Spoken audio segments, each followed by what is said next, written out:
The world is going to unicorn poo. And rainbows and glitter. It's wonderful. Are you sweet enough to handle it?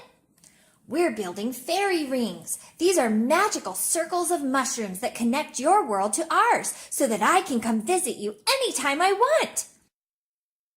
Gardening mushrooms isn't easy. It takes lots of magic and time to get it done. We fairies are very helpful and glad to trade favors whenever we can, but concepts like equality, balance, symmetry, and fairness are difficult for us to understand. Let's watch my friend Sparkles take a turn and get some help from me. Hi, I'm Sparkles. I think I'll enter the forest on this side so my red mushrooms generate some magic. Now I go deeper in the forest and have the opportunity to sprout a brand new yellow mushroom. I'm short one yellow magic. I'll help you. Oh, thank you, Candy. How can I ever repay you? Just give me a favor token, Sparkles, and I'll think of something to use it on later. Perfect. Now I will travel deeper into the forest. Here I can grow an existing bloom mushroom to a higher level. I'll start this one and finish it next turn. Okay, my turn. I'll collect magic, sprout a new mushroom, I can afford it myself, and grow this huge mushroom to a larger size. This will take my next 4 turns. Oh, Sparkles, I thought of something to do with this favor token. Come help me grow my mushroom stack. Wait, I'll have to postpone work on my mushroom. Oh, but remember when I helped you with one little piece of yellow magic? You owe me. That doesn't seem fair. Get over here, Sparkles. You are my slave. I mean that in the nicest way. Savage! No, sweet. For me, at least. Hello, my name is Ryan Opp, and I am the designer of the Fairy Ring. That's this game that you see set up before you here in the prototype mode. It's the game of trading little favors for big favors. That's the main star mechanic. There's this trading mechanism that kind of works like this. Like, hey, buddy, I loaned you a pencil in 2nd grade, or gave you one, and so now you got to help me move all my furniture up 3 flights of stairs in college. I think there's some real mini potential here for some nice minis. Each player gets these 4 fairies and also a number of favor tokens, which I've used these nice little butterfly beads, and they seem to go real well together. So there's potential for some real nice must-have components. The main really cool component here is in the center. If we want to focus on the board here, there's this board has 4 layers. You can see here, of course, they're all cardstock right now, but they spin independently, these different wheels. There's 20 areas where the workers will end up going, and it's linked action selection, much like Side that has double linked action selection. This has quadruple linked action selection. So this fairy is coming in here, and her workers must do these things in order all the way to the bottom, and that changes throughout the game. There will be certain times in the game when, say, this ring might rotate 1 there, and we set up the rotating magical forest differently. The actions are actually all the same from the outside to the inside. The outer ring always is a collect magic action. It's just the different colors that change in each ring. The next ring in is a sprout a new mushroom section, and then the 2 inner rings are both grow an existing mushroom to a higher level. That's what this what the points are going to be all about. Here you can see the various mushroom stacks I've got here in the supply, but they do stack because this is a level 5 mushroom in somebody's area here. So right now, here at the start of the game, they all start with 3 mushrooms of various sizes. This yellow fairy here has a level 2 green, level 1 blue, and level 2 red. And of course, the higher you grow your mushrooms, the exponentially better your points end up. Also, you know, she can have a 2nd red or even a 3rd red popping off to the side. There's bonuses for having the most of any particular mushroom, as well as nice tall stacks as well. So the game has a very organic end. The end game condition is triggered when 2 of these stacks are depleted because people have bought or used all the pieces in those stacks. All right, the Fairy Ring is playable with 3 to 7 players. As far as who the players are, any number of those can be Atama, or imaginary friends, as I like to call them, for the fairy ring purposes. It seems thematic. So you can play just one player with 2 imaginary friends, or even 3 or 4 imaginary friends. All right, let me take you through a sample turn here. We've got, I'm going to take the purple fairies down here. So she's got 4 actions this turn, coming in from one of the outer edges and moving inward on the forest land. Okay. I note that there are 5 different types of mushrooms, and there are only 4 different types of magic. So the correlation is between the same colors, but purple doesn't have magic associated with it. Anytime you see purple, we're talking random, which comes from a purple bag, which is nice and appropriate, or wild, when it becomes a cost that you've got to pay. So we come in here with the, Sparkles here. I call the purple one Sparkles, always have. She comes in here on the purple purple magic collection bit. The iconography will make more sense, once you get a rule book and things. But she gets 3 random magic here. This is because over here she's got a level 2 purple mushroom, and so she always gets 1 more than how much she's got there. She gets this here, and since I was doing that randomly, when she drops in with the next fairy, it says she needs to, she always is forced. This forced thing is what keeps the favors flowing. She can't ever refuse to do any part of her turn. She would never refuse to do some magic, but this part people often would want to refuse and it can't. She has to sprout a new red mushroom. That means sprouting a new level 1 here in her ring, or her personal area, her personal little garden. The cost for that is 1 yellow, 2 red, and 1 of any color. She can afford that one herself, which, that was because it was randomly drawn. But let me just say that she didn't get that other red out of the bag just now. She got blue. No, that's actually a poor choice as well. All right. So she got that there. She's short of red.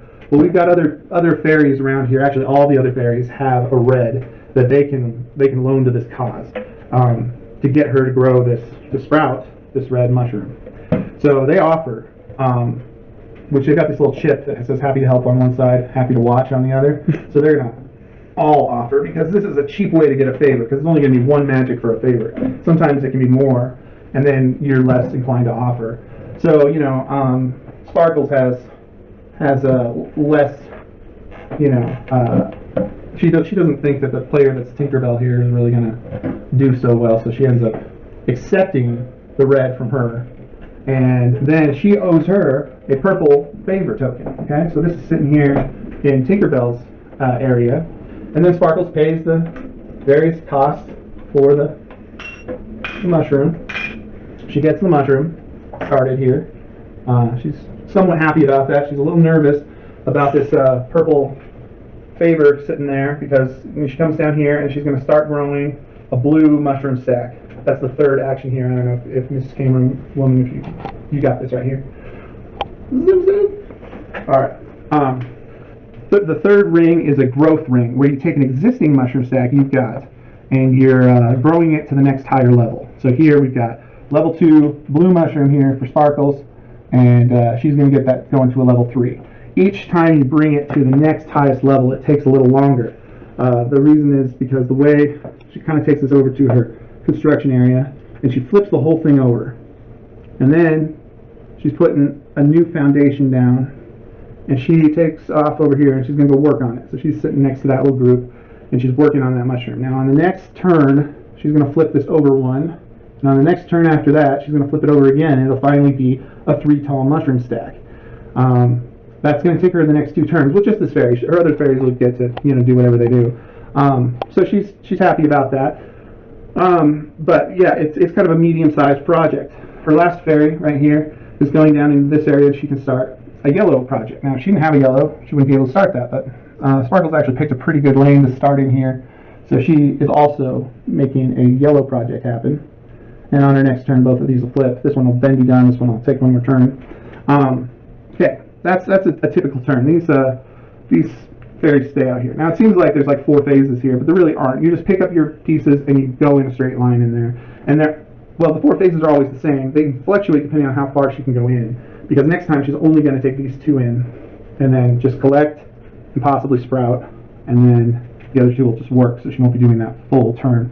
But let's talk about Tinkerbell. Okay, Tinkerbell has a turn now. Tinkerbell comes in here. She gathers a bunch of green magic from this spot. Also, Sparkles is not blocking this lane, nor is she blocking it from herself for next turn. That was a rule that we dispensed with. Tinkerbell's coming in here, and then she's dropping in here. She actually needs one red again. Let's say Candy offers here. All this stuff gets traded, and then Tinkerbell's over here. So here's just what happened. Candy offered a red magic, and Tinkerbell had to accept. And then a favor was traded over here, and so all this is spent. Excuse me, that is too much magic, because this is her first purple. The prices go up on the sprouting costs a little bit. In that case, right there, she only needed 2 of the something. So she's dropping into the next one. Here's where the fun starts. Okay, so you're seeing some magic traded, or some favors traded one way.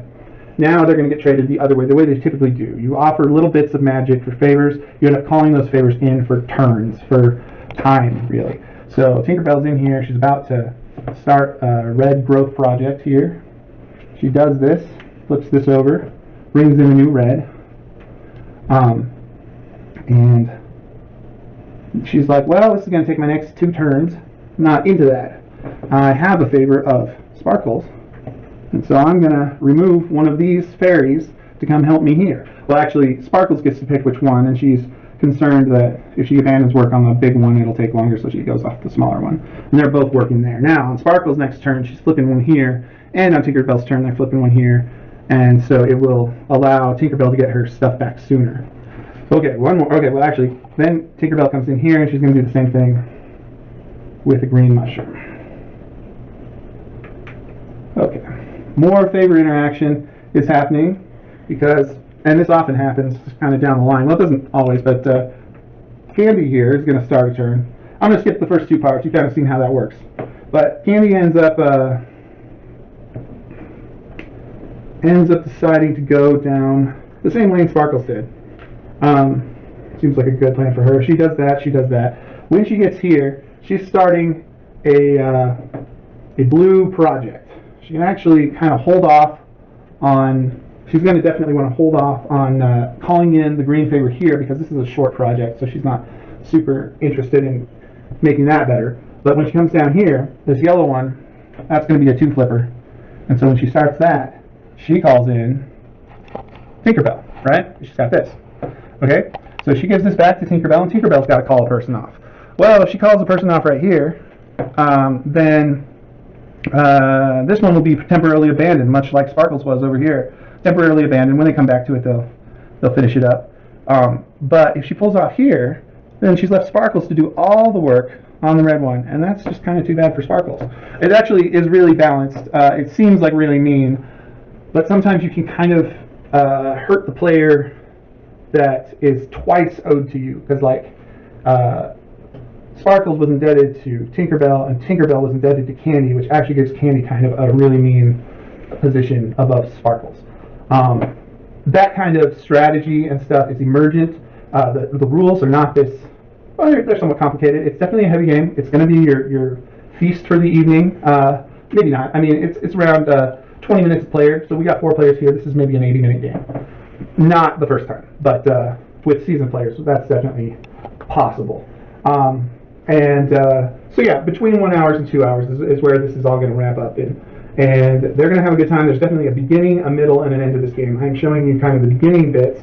As people get more of these things here, there's some really fun play in the middle where big quantities of magic are being shuffled back and forth with the favors. People are actually sometimes volunteering to help out on the time things because it's actually cheaper than getting a bunch of your magic stolen. There's some crazy stuff going on, and then in the end game, everybody's fighting for dominance in particular colors because I don't know if I mentioned this or if it's going to be on this take, so it's definitely worth saying again. You get big points. I mean, I can 1, 2, 3, 4, 5 goes 2, 3, 6, 11, 18 for the height. Okay, so you get a big old 5 stack. That's 18 points, and if you can get multiple points to this or multiple things to the side, you'll be the dominant person in green. So every stack scores at the end of every color. But if you are the dominating player in any one color, you get to double those points. You know, you could be the dominating player in a couple of colors actually. So maybe I'm doubling my greens and I'm doubling my blues. My other stuff's just counting normal because I wasn't able to go, you know, to the side. I was just going deep in things. There's also points for diversity in colors, and then there's some other fun stuff going on. There's definitely multiple paths to victory here. I mean, it seems like you got to definitely focus on your mushrooms, but some people go for the variety of mushrooms, which gives a bonus. Some people just focus on one color and they're just going to drain that the whole time. And some people are going to really be favor mongers and just own everybody else's time and resources. And other people are going to try to get under the favor radar because it is kind of a zero-sum game. So, you know, for every person who's doing well with favors, there's another person who's not. So some people say, I'm going to avoid the favor trading entirely, but whether they can or not is very, very difficult. One more thing I'm going to talk about is we've got asymmetric powers. There's a dozen of these. Each player is going to get one of these.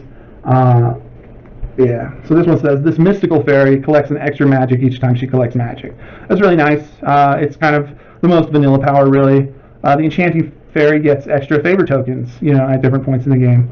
The wandering fairy, while everybody else is going straight in every time, the wandering fairy, you can kind of go to the side. They've got a few arrows here that like go to the side. Well, they all have little arrows like that. So when her first fairy comes in here, she's not required to go here. She can also go here instead. There's lots of cool powers that they use. You know, one of the fairies gets an extra dragon. One of the fairies gets an extra unicorn. And we're talking more mini potential here or just cool meeples. You know, whatever floats your boat. One gets an extra fairy. And one gets some extra favors that aren't in anybody's color that they're messing around with. There's some crazy stuff going on. You know, every couple of weeks, a new idea for an asymmetric power comes up, and I give it a try. Sometimes it don't work, but you know, I got a dozen so far, and that's really, really fun. Gives the game a lot of replayability. You're like, oh, I want to try to be the quick fairy this turn, or the daring fairy, things like that. Thanks for watching. This is Ryan Opp, and this is the Fairy Ring.